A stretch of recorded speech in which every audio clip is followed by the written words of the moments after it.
부모님 여러분 안녕하세요. 눈곱 달고 책 읽는 엄마 조은경입니다. 네, 오늘 아침 굉장히 기분이 좋은데요. 사실 지난 10월 한 달 동안 매일매일 제가 영상을 업로드하려고 노력을 했거든요. 그래서 매일매일 영상을 편집을 해가지고 업로드할 때마다 뭔가 성취감을 느끼고 그날 하루 굉장히 생산적이다라고 느낌을 받아서 지난 한 달 동안 좀 많이 행복했답니다. 물론 며칠 동안 특히 최근에 앱에 그 버그가 생겨가지고 제가 한 3일 정도 올리지 못했어요. 최근에 연달아.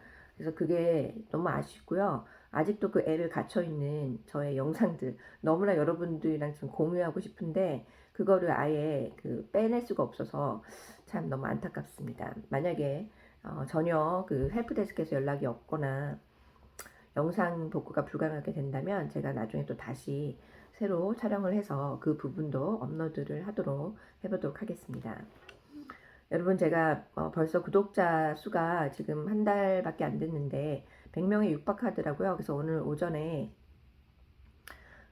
그 구독자 수를 보고 깜짝 놀랐어요. 지금 딱 2명이 더 모이면 딱 100명이거든요. 여러분들이 제 영상이 어느 정도 좀 도움이 된다라고 생각을 하셔서 지금 꾸준히 구독자 수가 늘어나고 있는 것 같은데 항상 건설적인 피드백 주시면 더 나은 내용을 담을 수 있도록 노력을 할 테니까 여러분께서 적극적으로 저랑 소통하여 주시고 또 궁금한 점도 물어봐 주시면 그 댓글을 통해서 물어봐 주시면 너무 좋을 것 같아요.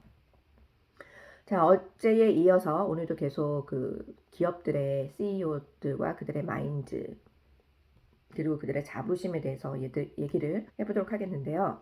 비즈니스 세상에서 한때 비즈니스를 통틀어서 움직였던 뭐라든지 JP 모건이든지 아주 스타적인 그런 비즈니스 리더들이 있었죠. 그렇지만 한동안 비즈니스 세상에서 그렇게 유명한 리더들은 찾을 수가 없었습니다. 그런데 이런 미국 비즈니스의 상황을 완전히 바꿔놓은 인물이 있어요. 자, 미국의 그 비즈니스 세상에서 어떤 시점에 갑자기 너무나도 자부심이 강한 사람들이 되었다라는 거죠.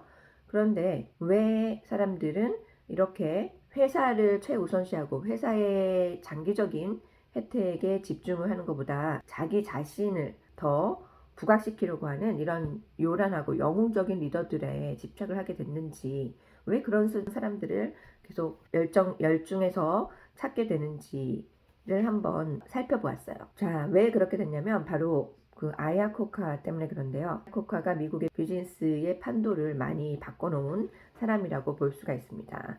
비즈니스의 전환기를 가져왔는데요. 즉, 그전에는 대중이 생각하기에 이 CEO란 일반적으로 그냥 단순한 회사 다니는 사람, 대우도 매우 좋게 받고 연봉도 많은, 그렇지만 뭔가 이렇게 특성도 없고 좀 약간 지루하거나 스타일, 평범한 스타일, 그런 식으로 대중 인식을 했었다는 거죠. 그런데 어느 순간 이 카리스마가 넘치는 아야 코카가 나타난 거예요. 이 아야 코카가 대중의 마인드를 완전히 다 바꿔놨다는 겁니다. 그래서 고정 마인드를 가지고 있는 회사 임원들은 그 다음 차세대 JP 모건이 되겠다, 또 차세대 헨리 포드가 되겠다 라는 생각으로 가득 차 있었다는 겁니다. 그래서 이 차세대 JP 모건이 되고 또 차세대 헨리 포드가 되기 위해서 많은 그 회사 임원들은 자신들의 그 자존심을 더 세우고 자기의 셀프 이미지를 부각시키려는 노력을 엄청 했다는 겁니다. 그래서 기업의 장기적인 견실함이라든지 직원들의 동기를 북돋아주는 것, 이런 것들에 대한 관심보다 자기가 어떻게 하면 더 스타로 뜰 수 있을까, 그런 거에 집중을 하게 됐다는 거죠. 그러면 이거 좀 말이 안 된다고 생각하지 않나요? 그래서 한번 자세히 들여다보게 되었는데, 즉 고정 마인드셋 리더들이 판을 치게 됐다는 거죠. 이 아야 코카도 I'm a hero, 나는 영웅이다 라고 생각을 하면서 기업을 운영을 했다고 합니다. 워런 베니스의 말에 따르면 이 워런 베니스라는 사람은 그 리더십을 거의 학문의 경지로 올린 선구자라고 볼 수가 있는데, 이 사람이 쓴 되게 유명한 책이 있어요. On Becoming a Leader, 리더가 된다는 것이라는 책이 있는데, 거기 이 책은 완전 그 기념비적인 책이라고 볼 수가 있습니다. 근데 이 책에서 나온 내용 중에 아야코카가 바랬던 게 크게 3가지가 있었다고 합니다. 첫 번째로 그 포드사에서 일을 했었는데 이 포드에서 아주 큰 거물이 되겠다. 두 번째, 이 회사의 오너인 헨리 포드 2세의 인정을 받겠다. 그다음에 세 번째, 온갖 그 귀족의 그런 혜택을 다 누리겠다. 기업 내에서 귀족과 같은 대우를 받겠다라는 각오를 했다고 합니다. 왜냐하면 이런 것들은 뭔가 자기가 특별한 사람이라는 것을 보여줄 수 있는, 증명할 수 있는 그런 측정 가능한 잣대라고 생각을 했기 때문입니다. 코카가 항상 이 헨리 그 포드사를 글라스 하우스라고 종종 일컬었어요. 그래서 이 글라스 하우스에서는 그 유리집인데 이 유리집 안에서는 왕이 있고 그 왕이 있는데 이 왕은 헨리 포드고 왕관을 쓰게 될 왕자는 자기다. 그리고 퍼스트 클래스보다도 더 중요한 자기는 로열 클래스다 라고 항상 말하고 다녔대요. 그래서 아야코카는 포드사에서 굉장히 많은 업적을 달성을 했다고 합니다. 그래서 예를 들어서 포드 머스탱을 아주 어마어마한 비즈니스 규모로 키워냈는데 그렇게 업적을 많이 키워가면서 이 포드사에서 결국에는 이제 CEO가 되고자 하는 그런 목표를 갖고 일에 매진을 했다고 합니다. 그런데 헨리 포드가 그 당시 이제 CEO들을 해고를 잘 시키는 걸로 굉장히 유명했거든요. 근데 아야코카는 그때까지 자기는 특별하기 때문에 해고를 당하지 않을 거다라고 생각을 한 거예요. 그렇지만 결국에는 어떻게 되었나요? 아야코카도 헨리한테 쫓겨나게 됐거든요. 그래서 엄청난 충격에 빠지게 됩니다. 그 충격뿐만이 아니라 분노로 들끓게 되었는데 헨리 포드는 그 탑 리더들을 엄청나게 많이 해고를 해왔어요. 그래서 아야코카 왜 내가 해고를 당했을까라며 엄청 충격에 빠져서 헤어나지 못했다고 합니다. 그것은 아야코카가 고정 마인드셋을 갖고 있었기 때문에요. 자기는 다른 사람들보다 훨씬 우월하고 특별하기 때문에 그리고 자기는 천부적인 비즈니스 리더이고 또 운도 좋기 때문에 라고 생각을 한 거죠.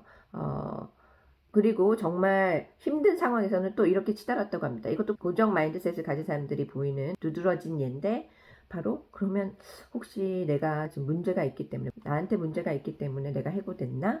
라는 그런 마인드에 빠져서 힘들어했다는 겁니다. 두 번째로 결혼한 와이프가 아야코카가 해고를 당해서 이렇게 계속해서 화를 내고 분노에 쌓여서 사니까 이런 말을 했대요. 아니 여보 그렇게 나쁘게 생각할 필요가 없다. 왜냐하면 해고를 당한 이후 돈도 많이 받아서 훨씬 부자가 되었고 당신도 유명해졌고 또 위대해졌고 영향력도 훨씬 더 많이 갖게 되었다. 그러면 오히려 고마워할 일이 아니냐. 오히려 감사하는 마음을 갖지 그래요. 라고 말을 했대요. 아야코카가 결국에는 두 번째 와이프하고도 이혼을 하게 되었다는데 이 아야코카가 매달린 것은 그 이후로도 계속해서 체면을 차리려고 노력을 했다는 거죠.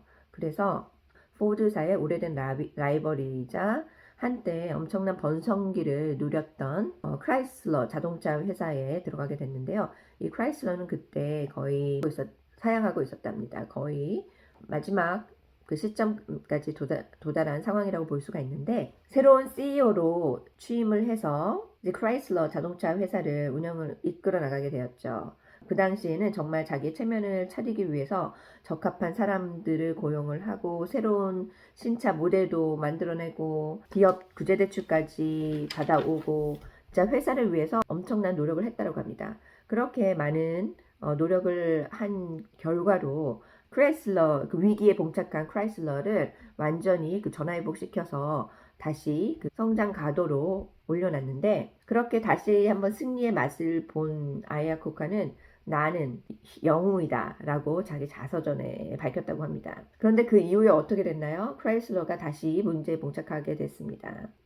CEO가 된 이후 전반기에는 이렇게 기업 회생을 위해서 많은 노력을 했지만 그 후반기에는 결국 자기 자신의 셀프 이미지랑 주가를 올리는 데에만 그 혈안을 두고 많은 대부분의 시간을 할애했다라는 거죠. 그래서 사람들한테 그리고 헨리 포드한테 세상한테 자신 스스로에게 자기가 얼마나 위대한지 그거를 증명하기 위해서 노력을 했다라는 겁니다.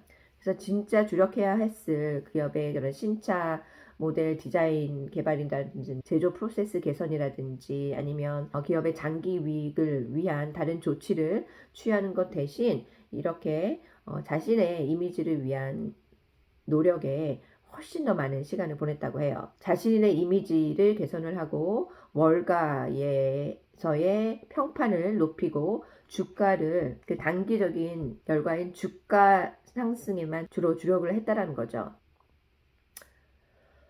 그리고 또 정말 전형적인 고정 리더, 고정 마인드셋의 리더인 것처럼 자기보다 더 잘난 부하 직원들을 참을 수가 없었대요. 그래서 뭐 새로운 신차 디자인이라든지 뭔가 기업을 위해서 어떤 큰 공로를 할 것 같은 부하 직원들의 의견을 다 깡그리 무시를 했다고 합니다. 다른 사람들이 자기처럼 그 새로운 그 CEO감으로 부각되는 것을 너무 싫어했다라는 거죠. 그러니까 자기를 대체할 사람이 있는 것 같으면 다 해고를 해버렸다는 겁니다. 그래서 자기가 이 회사를 위해서 더 이상은 더 좋은 일을 할 수 없는 상황이었음에도 불구하고 장기 집권을 위해서 오랫동안 CEO 그 직을 놓지 않고 있었다는 거죠. 근데 너무 오랫동안 이렇게 버티려고 노력을 했다는 겁니다. 북한은 만약에 본인이 원했더라면 정말 엄청난 변화를 일으킬 수 있는 그런 대단한 기회를 갖고 있었던 사람이에요. 왜냐면 그 당시 미국의 자동차 산업이 일본 자동차 회사들의 그 진취적인 전략으로 인해서 굉장히 힘들어진 상황이었거든요. 미국 자동차가 거의 허덕이고 있는 상황이었습니다. 그래서 그 당시 회사 직원들이 일본의 그 혼다 자동차들을 분석을 하면서 우리도 이런 것들을 좀 받아들여서 이렇게 해야 되겠다라고 제안을 했는데 이 의견 자체를 아예 받지를 않았다는 거예요. 그리고 비난만 하고 왜 이걸 안 해야 되는지 변명거리만 찾았다는 겁니다. 그리고 일본의 기업들을 비난을 하고 또 미국 정부가 일본 자동차 회사에 대한 관세를 높여야 된다고 인상해야 된다라고 요구를 하고 또 할당제도 실시를 해야 된다라는 등 자기 회사의 발전에 주력을 하기보다는 어떻게 하면은 그 남들을 더 비난을 하고 또 변명거리를 찾아내는데 주력을 했다라고 심지어는 뉴욕 타임즈에서도 그런 기사를 단 거예요. 결국에는 자기가 헤니 포드에 대해서 헤니 포드는 막 너무나 많은 좋은 리더들을 해고를 하고 뭐 안 좋은 말을 많이 하더니 자기가 똑같이 하고 있었다는 겁니다. 진짜 사람들을 막 해고를 하고 크라이슬러에 희생을 하면서까지 기여를 한 사람들한테도 제대로 된 보상도 지급하지 않고 돈을 엄청 많이 벌어들였음에도 불구하고 그것을 받을 만한 적합한 사람들과 전혀 나누지 않았다라는 거예요.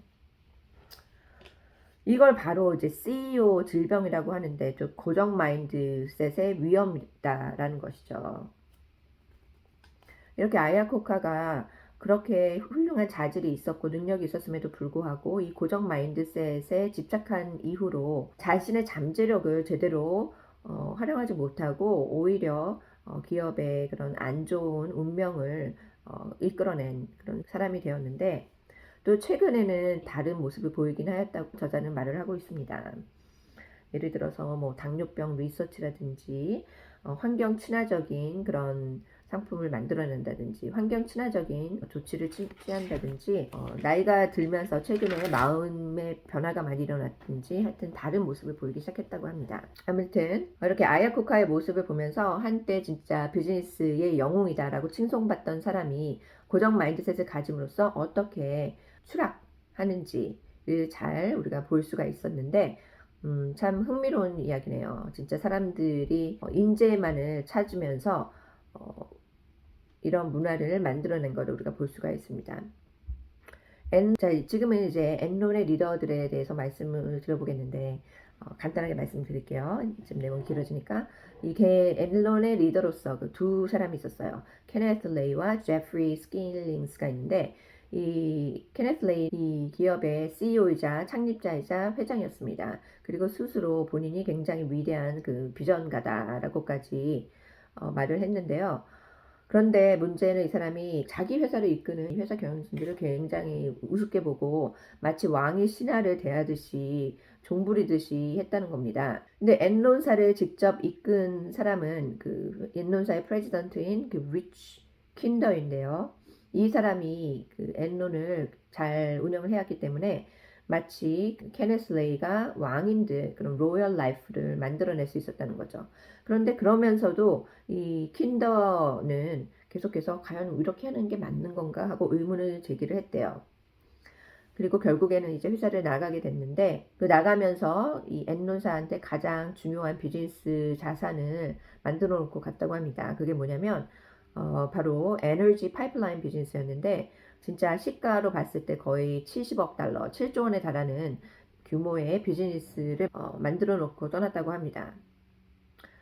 그런데 이렇게 자기가 스스로 뭐 왕이다라고 생각할 정도로 그런 고정 마인드셋을 가지고 있던 케네스 레이조차도 자기는 뭐 사려가 깊고 좋은 사람이다라는 것을 말을 하고 싶었나 봐요. 그래서 그런 부분을 많이 부각시켰다고 합니다. 킨더를 후임자로 이제 제프리 스킬링스가 드디어 엔론사의 회장이 되었는데 이 사람은 정말 모든 사람들이 생각하기에 이 정도로 똑똑한 사람을 본 적이 없다 할 정도로 아주 탁월한 고인텔리한 사람이었나 봐요. 그런데 문제는 자기가 너무나 잘 알고 있었다는 거예요. 그래서 자기보다 좀 똑똑하지 못한데 라고 생각이 드는 사람한테는 정말 되게 그 거칠게 다뤘다고 합니다.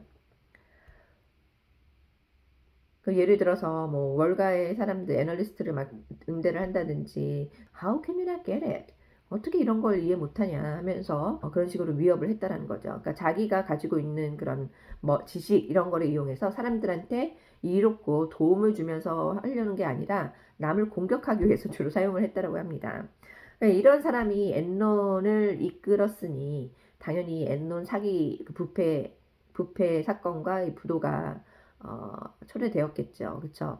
그래서 한때는 이렇게 70억 달러 이상의 7조 원 이상의 비즈니스를 이끌고 있던 이 앨런사를 이 스킬링스가 운영을 하면서 완전히 그냥 멸망하게 되었잖아요. 부도가 난 이후로 그대로 끝난 거예요. 엔론은.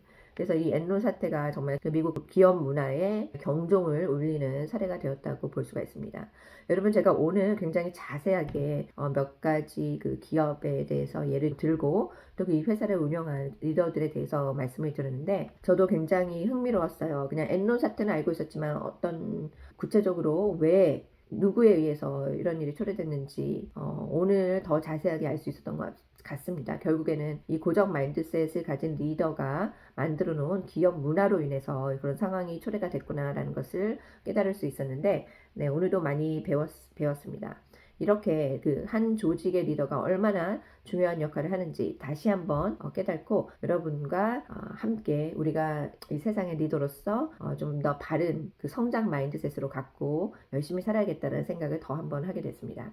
그러면 여러분 오늘 하루도 즐거운 마음으로 너그럽게 그 성장 마인드셋을 가지고 주변 사람들을 봐주시고요. 오늘 하루도 정말 감사하는 마음으로 보내도록 하겠습니다. 함께 해주셔서 감사드리고 좋아하는 내용이 마음에 드셨거나 좋으시면 꼭 좋아요, 구독 눌러주시기 바랍니다. 그리고 내일 뵐게요. 안녕.